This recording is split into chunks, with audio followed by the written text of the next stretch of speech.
How to get a test analyst role with little to no experience.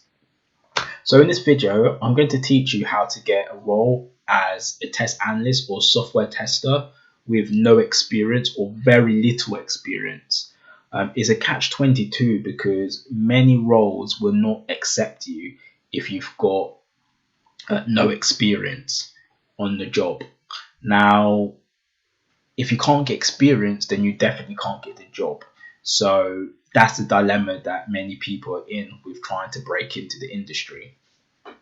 So there's this misconception that you need a degree, a computer science degree, or you need to be a genius in programming to land a test analyst role, but that's not the case. Um, First things first, I'll say that where most people struggle is they're very rigid with their job searches in terms of the titles.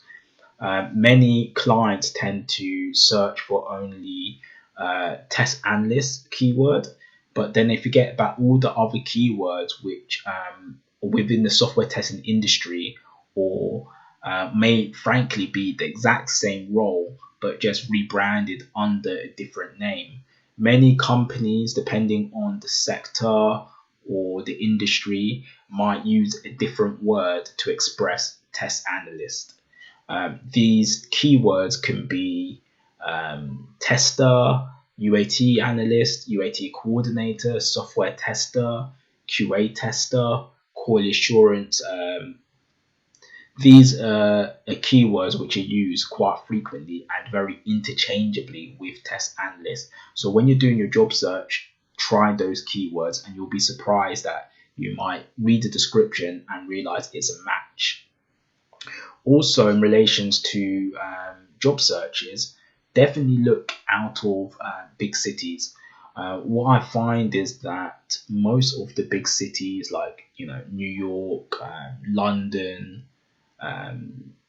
Los Angeles, these typical cosmopolitan places where there's lots of industry, especially tech industry, they've got a lot of competition. So if you're looking for a junior role, your first role, a role where you haven't got a lot of experience,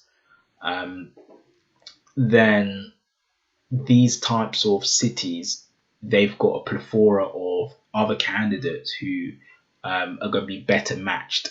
So as the rule goes, the more applications they get, the less likely you are to be selected.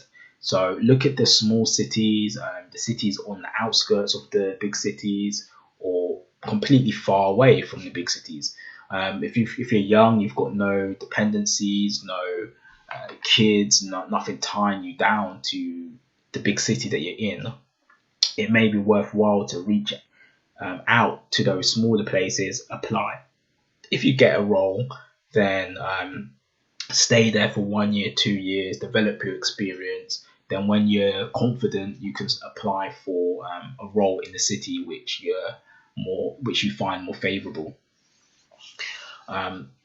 So also from a hiring manager's perspective, if they're getting fewer applicants in the smaller city, they're more likely to take a risk on hiring you if you show a lot of passion. Whereas in a larger city where there's a huge volume of applicants, they don't need to take a risk because they've got suitable applicants within that selection. Now, qualifications or certifications. I say get certified for the software testing industry. One of the most popular certifications is the ISEB ICQB. I recommend you get qualified or certified at least at foundation level initially. Buy the official book, read through the book, understand the concepts, the principles, methodologies, understand software testing generally. Now, you want to study this book for at least 2 to 3 months. In addition, use external resources, YouTube. There's plenty of videos on YouTube explaining software testing, how to write test cases, how to write test scripts, how to write test plan, test strategy. Literally study the book, use secondary information from YouTube and websites, and study for at least 3 months just to understand the principles of software testing. When you feel ready, then sit the exam, and at least you'll have that qualification under your belt.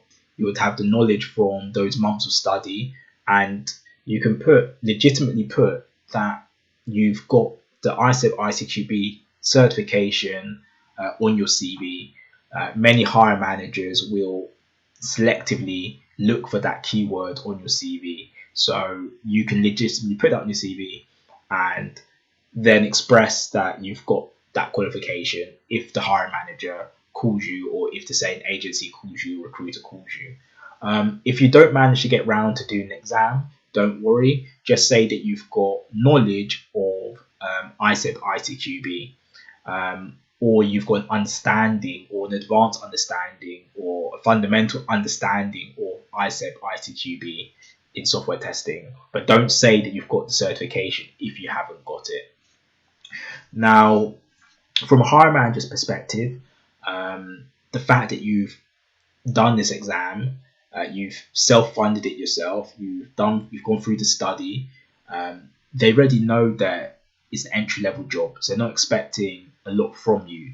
But if you could convey that you're self-motivated to educate yourself in your own time on software testing, it brings about more passion, and that passion will help the hiring manager take that risk on you. Also, if you're already in the IT field, or if you're within the software testing field, or if you're in any other relatable field, whether it's a business analyst or project manager, or you just work closely within software development, should I say, try to find the small packages which interlock with software testing. So if you've got a test analyst on your existing team, or you work closely or semi-closely to a software tester, try to think about those projects where you may have helped or assisted. And if that's not the case, maybe speak with your manager and actually see whether there's anything you could do to get more involved in what the software tester is doing. One way to get involved in what the test analyst or software tester is doing is to speak with them directly. If you've got one on your team or in your wider team, just extend a reaching hand and say, I want to understand more about testing, understand more about your role. Is there anything that I can do to assist you? Perhaps there's some test scripts. Maybe you can offer to review their test scripts, or you can offer to test an application which is in their test environment, or give feedback of an application which is hit their test environment. Essentially, UAT testing, user acceptance testing, that software, just preliminary testing, just so that the tester can get some feedback. And this is a way of you getting to grips with testing and how testing should be done, and just getting involved in those conversations of testing.